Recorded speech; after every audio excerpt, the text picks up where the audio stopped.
Hello అండి. ఈ నిమ్మకాయలు పచ్చడి కోసం అన్నమాట. ఎండలో పెట్టకుండా తయారు చేసే పచ్చడి కోసం తీసుకొచ్చాము. అయితే కాయల్ని 50 కాయల దాకా ఉన్నాయి. ఒక 4 కాయలు ఉంచేసాను రసం కోసం వేరే దానికి. మిగతా కాయలు కడిగేసి క్లాత్పై ఒక పొడి క్లాత్పై ఆరపెట్టామన్నమాట. కొంచెం తుడిచి ఆరిన తర్వాత ఇట్లాగా ఒక కాయని 8 ముక్కలు చొప్పున కట్ చేసి ఉప్పు 2 డబ్బాలు ఉప్పు అనమాట. ముందు కొద్దిగా ఉప్పు పసుపు వేసి ఇలాగా ముక్కలు కట్ చేసిన ముక్కల్లో వేసుకోవాలి.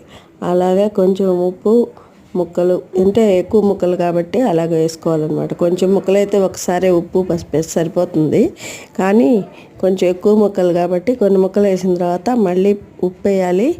కొంచెం ఆ 2 డబ్బాల్లోనే, వేరేది కాదు, ఆ 2 డబ్బాల్లోనే కొద్దిగా ఉప్పు వేసి మళ్ళీ కొన్ని ముక్కలు కట్ చేసినవి వేసి మళ్ళీ ఉప్పు వేయాలి. అలాగా పొరలు పొరలుగా వేసిన తర్వాత ఈ ఉప్పు అంతా ఒకసారి ఏదైనా ఇలా కలుపుకోవాలన్నమాట. కంటైనర్లో, ప్లాస్టిక్ కంటైనర్లు పెద్దది ఉంటే దానిలో కానీ, లేకపోతే మీకు అందుబాటులో ఉంటే ఏదైనా డబ్బాలో వేసుకొని, అంటే స్టీలీ కాకుండా, అవైతే మళ్ళీ పాడవుతాయి.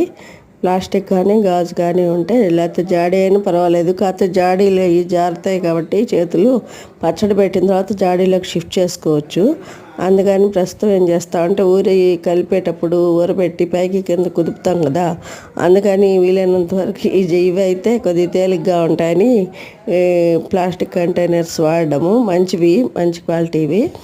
దీనిలో వేసి ఇట్లా ఊరబెట్టుకున్న తర్వాత ఈ ముక్కల్ని పైకి కదుపుతాం కదా, రోజు 2 రోజులకు ఒకసారి ఇలా కదిపి 5 రోజుల తర్వాత మళ్ళీ తీసి చూస్తే ఈరోజు ఇలా మూత పెట్టి ఉంచుకోవాలి. తడి చేతులు తగలకుండా ఉండాలి.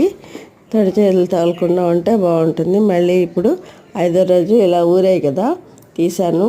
సగం ఇంకా కొంచెం ఉప్పు అడుగున ఉంది, మళ్ళీ కుదిపి పెట్టాలన్నమాట. లేకపోతే ఉప్పు కళ్ళు అడుగున ఉంటాయి. అదే సాల్ట్ అయితే కరిగిపోతుంది. కానీ ఈ పచ్చళ్ళకి ఈ కళ్ళుప్పు అయితేనే నిల్వ ఉండడానికి ఎక్కువగా ఉపయోగపడుతుంది అనమాట. సాల్ట్ కూడా ఉంటుంది అనుకోండి, కాకపోతే ఎక్కువ పచ్చడికి చేసినప్పుడు కళ్ళుప్పు అయితేనే మంచిది. అది కరిగేదాకా ఇంకా 2-3 రోజులు ఊరించి తర్వాత వేడి నీళ్ళు 2 గ్లాసుల నీళ్ళు కాసి బాగా మరిగి చల్లార్చిన నీళ్ళని దీనిలో కలుపుకుంటాను అనమాట. ఇప్పుడే కాదు, ఇంకా 4 రోజులకి నేను మళ్ళీ చూపిస్తాను.